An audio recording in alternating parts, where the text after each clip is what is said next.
They didn't ask his name. They didn't check his ID. They threw Elias Monroe, a federal employee with 15 years of service, into a holding cell like a criminal, not knowing the man they just arrested would trigger a federal raid before the day was over. "You can't just walk in here like that, sir." That was the first thing Elias Monroe heard when he stepped into the Midtown Police Precinct in Atlanta. The floors beneath his boots were slick from the light rain outside, and his dark green work uniform was still stained with flecks of copper and concrete dust from the courthouse boiler room he'd spent all morning repairing. He didn't come to stir trouble.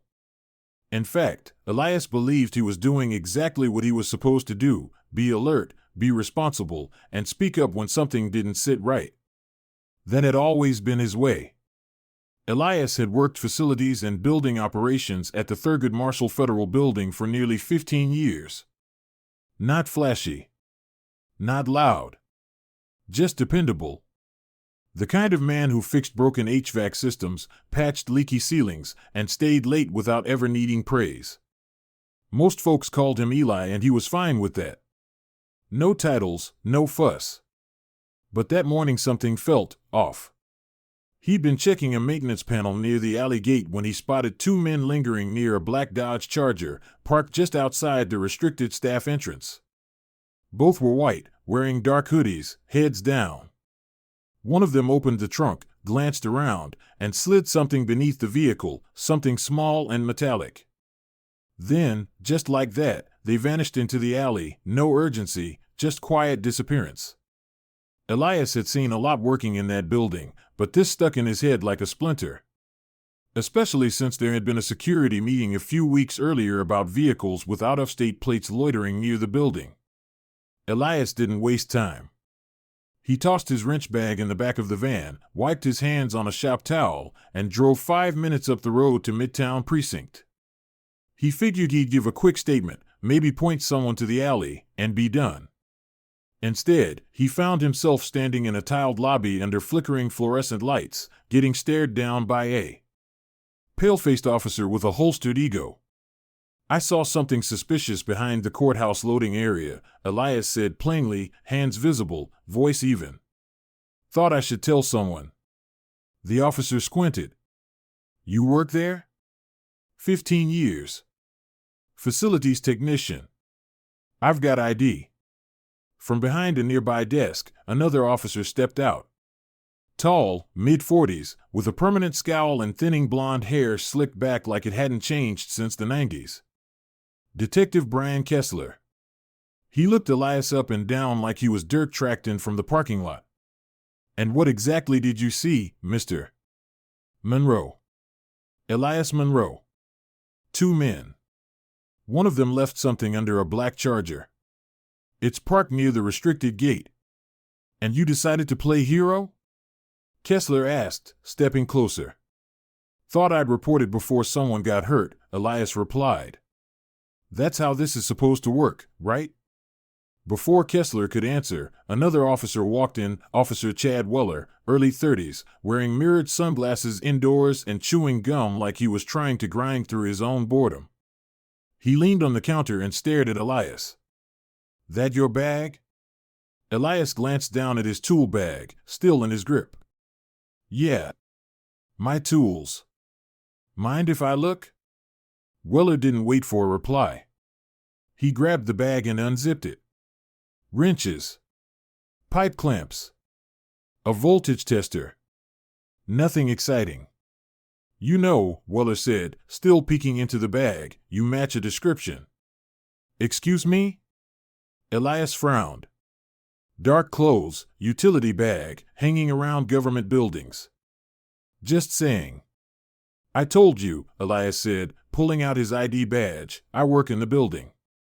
You can call my supervisor, Deborah Whitaker. She'll verify everything." Kessler snatched the badge without so much as a glance and tossed it on the counter like it had no weight. "No need," he said flatly. "You're loitering. Refused a direct order. That's obstruction." Elias blinked, stunned. "You can't be serious." "Oh, I am." Kessler reached for his cuffs. "You." Don't just show up here with a bag full of tools, spinning stories, and expect us to play along. Elias raised both hands slowly, not out of fear, but out of experience. He knew not to move too fast. I came here to report something. You didn't even check the lot. You didn't verify my ID. Weller moved in from the side, hand on his taser like Elias might start swinging a pipe wrench. Let's go. That was it. No questions. No verification. No calls to the courthouse. A man who had never missed a shift, never called in sick, and who once stayed overnight during a blizzard to keep the courthouse warm for essential staff was now being walked through a narrow hallway, hands cuffed behind his back, like a criminal. The holding cell was cold. Not freezing, but the kind of cold that made your skin feel like it didn't belong to you. The bench was metal. The walls were cinder block. There was no clock, but time passed slowly. Elias sat with his elbows on his knees, staring at the floor, trying to make sense of the absurdity of it all. His shoelaces and belt had been placed in a plastic tray marked property. His ID had been discarded like trash. Outside the cell, voices murmured. He heard laughter, Kessler's maybe, or someone chuckling about the janitor with an attitude. He wasn't a janitor, not that there would have been anything wrong with it if he were. But it struck him how little effort had gone into figuring out who he actually was. No questions. Just assumptions. In the federal building, across town, Deborah Whitaker checked the time. Elias had gone on break nearly 90 minutes ago. That wasn't like him. He always came back on time. Always. She radioed his phone. No response. Called twice. Straight to voicemail. Deborah wasn't the panicky type. Years of supervising building ops taught her to stay calm. But something about this was different. She checked the crew logs again. Elias had written a quick note before heading out, suspicious activity behind dock. B. Right back. Her stomach dropped. She reached for her office phone and dialed the precinct. Midtown Precinct, Officer Reynolds speaking. Yes, this is Deborah Whitaker from the Thurgood Marshall Federal Building. I think one of my team members came by there, Elias Monroe. Mid-40s, black male, green work uniform, tool bag? There was a pause. Keys clacked. Yeah. We've got a Monroe in holding.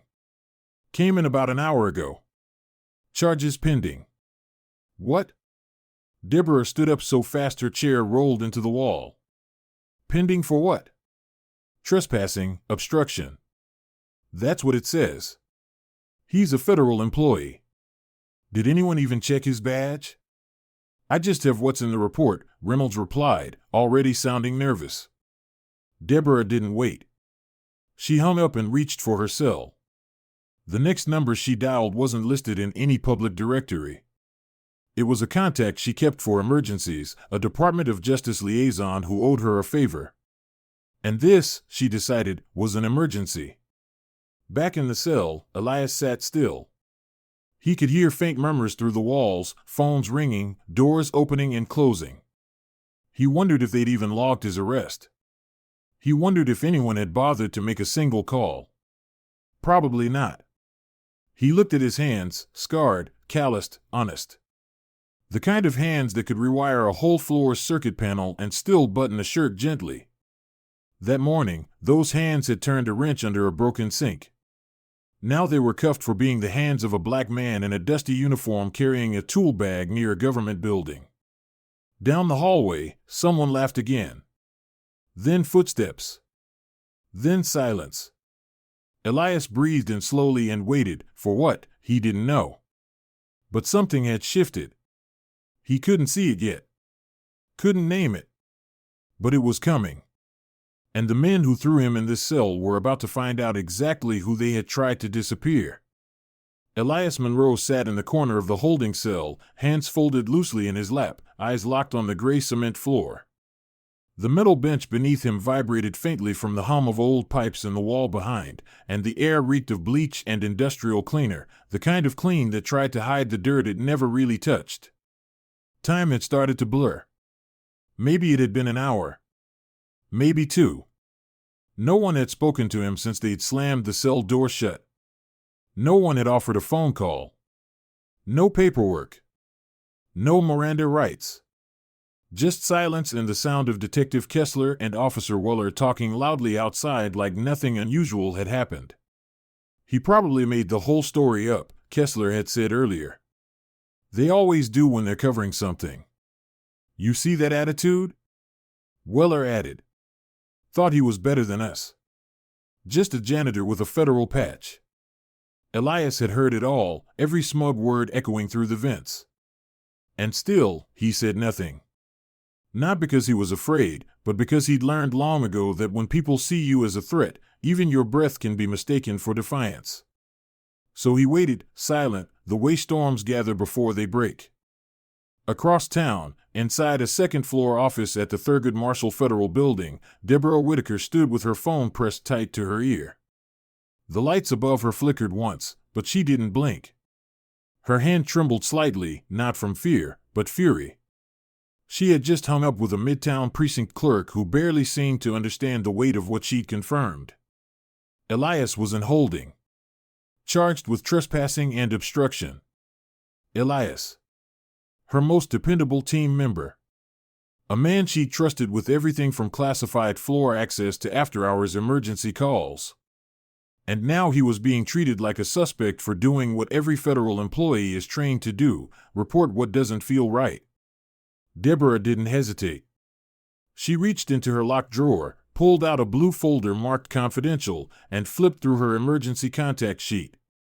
There was one number she hadn't dialed in 5 years, not since a bomb scare during a budget hearing. But this morning felt the same, off, dangerous, and potentially explosive. She hit call. Inside Midtown Precinct, Detective Kessler leaned over the reception desk, jaw working a piece of gum as if trying to crush boredom with molars. Weller sat nearby, boot propped up on the base of the desk, scrolling through his phone like nothing outside the 4 walls mattered. Then came the buzz of the intercom. Sharp. Unexpected. Sergeant DeMarco to the front. Urgent. Kessler looked up, frowning. What the hell now? Sergeant Luis DeMarco was already halfway down the corridor, shirt sleeves rolled, salt and pepper stubble framing a face worn by years of experience. He didn't run, but his pace meant business. At the front desk, the door had opened. 2 black Chevy Suburbans were parked across the curb. No sirens. No flashing lights. Just presence, quiet, deliberate. Out of the first vehicle stepped a woman in a navy pantsuit with a badge already raised in one hand and a sealed manila envelope in the other.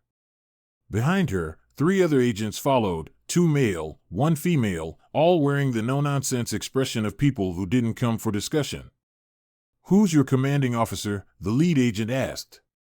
DeMarco stepped forward. That's me. She handed over the envelope without a word. He opened it. His brow furrowed deeper with every page he turned. Internal memos. Surveillance timestamps. Prior complaints. A list of names, including Kessler and Weller, repeated with disturbing frequency. We're here to interview a detainee named Elias Monroe, the agent said. Is he in custody? DeMarco looked up slowly, a knot forming in his chest. He is. Brought in this morning. On what grounds? They said obstruction. Loitering. Something about suspicious behavior near the courthouse. The agent nodded once, eyes steely. We've already verified his federal employment and clearance level. His arrest wasn't just inappropriate. It was unlawful. DeMarco's mouth went dry. He turned toward the back hallway without saying a word. This wasn't just going to sting. It was going to burn. At the desk, Kessler and Weller had gone quiet, watching the scene unfold. What's going on? Weller asked, eyes narrowing behind his cheap sunglasses. Who are these guys? No one answered. DeMarco reappeared moments later, eyes locked on Kessler. In my office. Now. Kessler didn't move at first. Is this about the janitor? His name is Elias Monroe, DeMarco snapped. And you better pray that bag you tossed aside wasn't the only thing you ignored. Weller stood up now too, the cockiness draining slowly from his face. We were following protocol. You were profiling a federal employee, DeMarco said sharply. And now the Department of Justice is in my building with warrants in hand. The two officers fell silent. Down the corridor, the agents moved with purpose. One of them, Agent Carla Edmonds, approached the holding cell with a ring of keys already in hand. She didn't need a guard. She'd done this before. Elias stood when he heard the clatter. His eyes met hers through the bars. Mr. Monroe, she said. Yes. We're with the Department of Justice. You're being released immediately. Elias didn't react right away. It felt surreal. Just like that? You shouldn't have been here to begin with. She opened the cell door. We're also going to need your statement. There's an active investigation underway, and your experience is central to it. As they walked down the hallway, Elias still in cuffs, the room seemed to fall into an unnatural silence. Officers paused mid-call. The air turned heavy. For the first time all day, Weller took off his sunglasses. Kessler stood motionless, watching as Elias passed. He didn't say a word. The agents didn't slow down. Outside the precinct, the black Charger Elias had reported earlier was now parked behind police tape. Two agents circled it, gloves on, snapping photos. Another lifted the trunk carefully while a fourth spoke into a radio. Elias's heart pounded, not with fear, but vindication. Deborah Whitaker stood on the sidewalk, phone pressed to her chest, eyes locked on Elias. When she saw him, she exhaled sharply. Eli, she said. You okay? I think so, he replied, voice low but clear. They told me what happened. I made a few calls after I hung up with that clerk. DOJ, Internal Affairs, even Lisa Conway at the district office. I didn't expect this. Neither did I.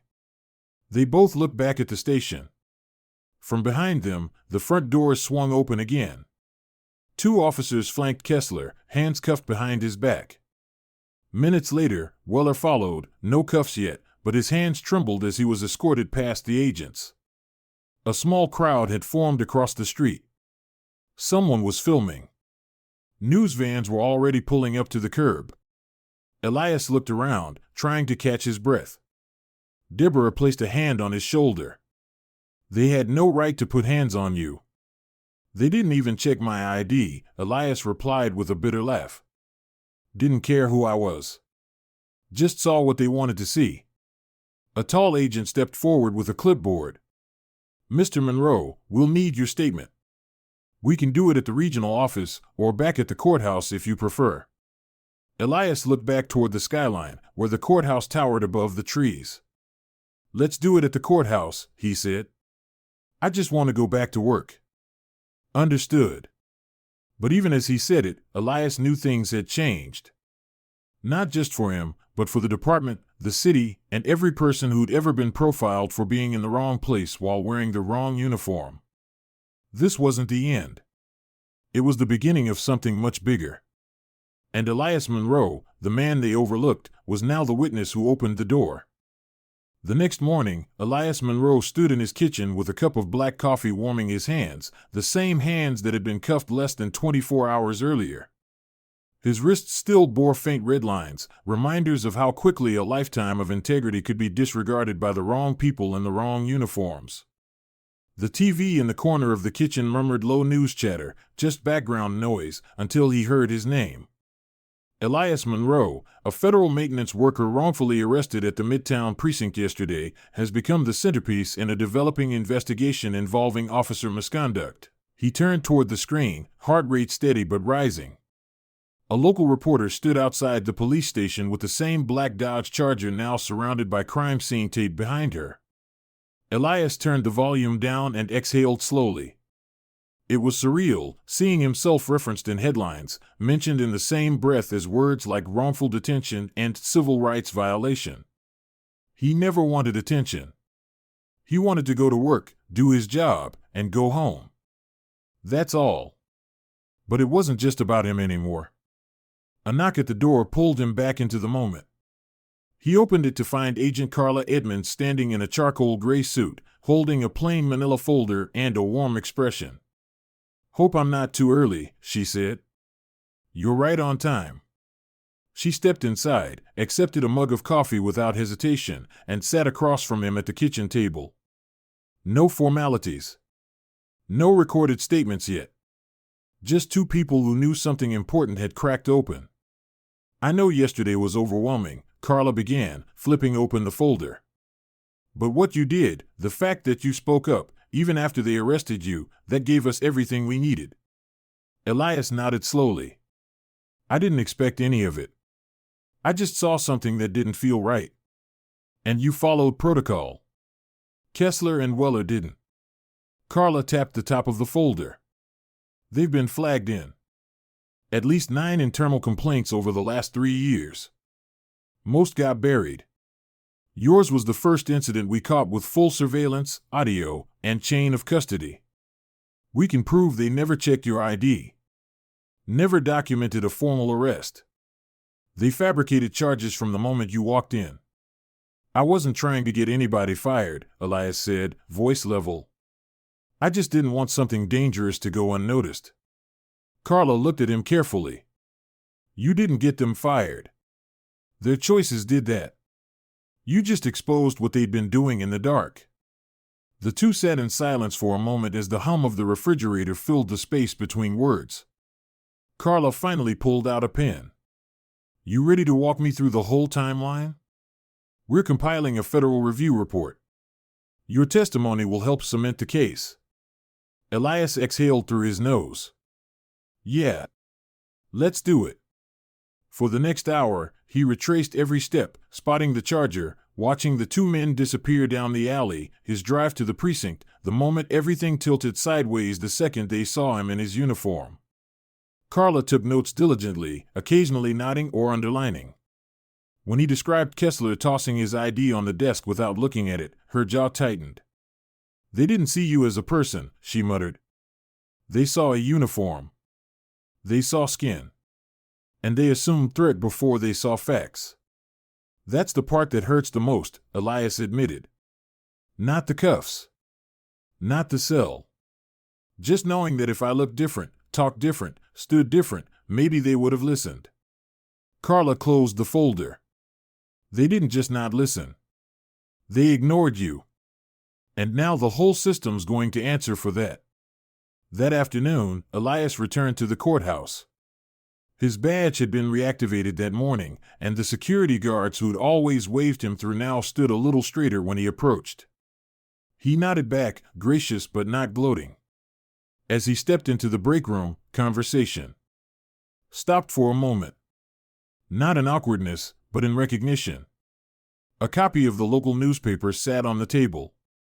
The headline read, "Tip from Custodian Sparks Federal Corruption Probe." Someone had circled the words and read. Deborah walked in holding a file and nodded toward the conference room. "U.S. attorneys are upstairs. They want to brief the staff about the ongoing review." Elias raised an eyebrow. "They need me in there?" "They didn't ask for you," she said gently, "but I think it would mean something if you were present." 20 minutes later, Elias stood at the back wall of a packed conference room as a woman in a slate blue blazer addressed the team. She spoke with calm precision, announcing that the Department of Justice would begin immediate oversight of the Midtown precinct. Every arrest over the last 12 months would be reviewed. More subpoenas were expected. Kessler had been suspended indefinitely. Weller was on administrative leave pending further questioning. When she finished, there was no applause. Just quiet acknowledgement that something overdue had finally started. As people filtered out, a young woman from records, Alicia, maybe, paused beside Elias. "I don't know how you stayed so calm," she said. "If it had been me, I would have screamed." Elias gave her a tired smile. Screaming wouldn't have helped. But speaking up did. She nodded slowly. Thanks for saying something. A lot of us needed to see that it's still possible. Elias didn't say much else. Just nodded and took the stairs down to the lobby. That evening, at a neighborhood meeting in the basement of the East Side Community Center, folding chairs were set up in crooked rows, and the smell of overbrewed coffee hung in the air. He hadn't planned to speak, but when someone mentioned what had happened at Midtown Precinct, every head turned toward him. Deborah sat beside him, nudging his arm. You might as well say something. Elias stood slowly, cleared his throat. No notes. No speech. Just truth. I didn't wake up thinking I'd be in the news, he began. I saw something suspicious and did what we're trained to do, report it. I thought I was helping. He paused, looking around at faces, young, old, tired, hopeful. They didn't ask my name. Didn't check my ID. Just saw someone who didn't belong. I was cuffed and thrown into a cell while trying to do my job. The room was silent. And for a moment, I thought about never speaking up again. Thought maybe next time, I'd just keep walking. But silence lets broken things stay broken. Sometimes, you have to be the one who speaks up, even if it costs you something. A few claps broke the stillness. Then more. A slow wave of respect, not for drama, but for quiet courage. Afterward, people approached one by one, sharing stories, shaking hands. Some told him about their sons. Others about traffic stops that had gone too far. Stories that had been bottled up now spilled freely. The next day, the Atlanta City Council announced a public hearing. Not just about Elias, but about years of misconduct complaints that had never gone anywhere. The investigation into Midtown expanded. Other citizens came forward. A high school teacher detained without cause. A retired veteran harassed during a routine traffic stop. A single mother who had been threatened with arrest for demanding a badge number. And always, the same names came up: Kessler, Weller, others. Patterns that were once whispered were now being printed in bold. Elias didn't testify. He didn't need to. His presence in the third row of the chamber was enough. He wasn't loud. He didn't carry signs. He just sat with steady eyes and let the truth speak for itself. At the end of the session, a local pastor shook his hand and said, "Sometimes God doesn't need a loud man. He needs a steady one." Elias nodded. No words. Just gratitude. That night, back home, Elias stood in front of his bathroom mirror. Same man. Same lines around his eyes. Same calm. But the world saw him differently now.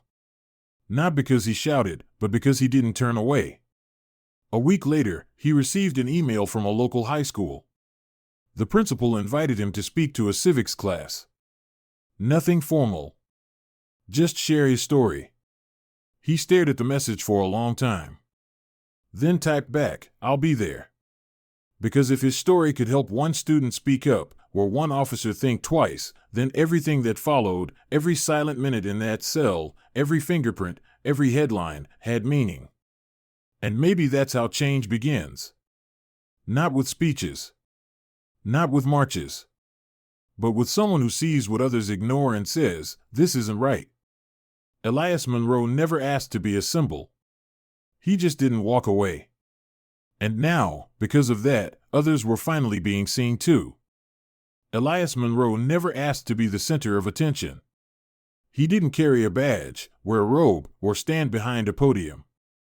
He was a quiet man with calloused hands and a strong sense of responsibility, the kind of man this country is built on, yet so often overlooks. And that's exactly why his story matters. The injustice Elias faced didn't come in the form of loud violence or viral videos. It came in something far more common and insidious: assumption. Because of the color of his skin and the uniform he wore, 2 officers decided his story wasn't worth listening to. They didn't ask his name. They didn't verify his identity. They didn't see a man, they saw a stereotype. But Elias didn't respond with rage. He responded with quiet strength and dignity. He didn't scream or fight back. He let the truth speak for itself. And because he did, a corrupt system began to crack. Because he said, "This doesn't feel right," others found the courage to say, "It's happened to me too." So what's the lesson here? Speak up. Even when it's uncomfortable. Even when you're afraid you'll be ignored. Because silence is what allows broken systems to stay broken. Elias teaches us that you don't need to be powerful to make a difference, you just need to be persistent. You need to trust that your voice matters, even if no one seems to be listening at first. Also, we must be reminded to see people fully. The uniform someone wears, the color of their skin, or the work they do should never define how we treat them. Justice only works when it's rooted in human dignity, and dignity means looking someone in the eye and caring enough to ask their name. To every listener who stayed with us through Elias's story, thank you.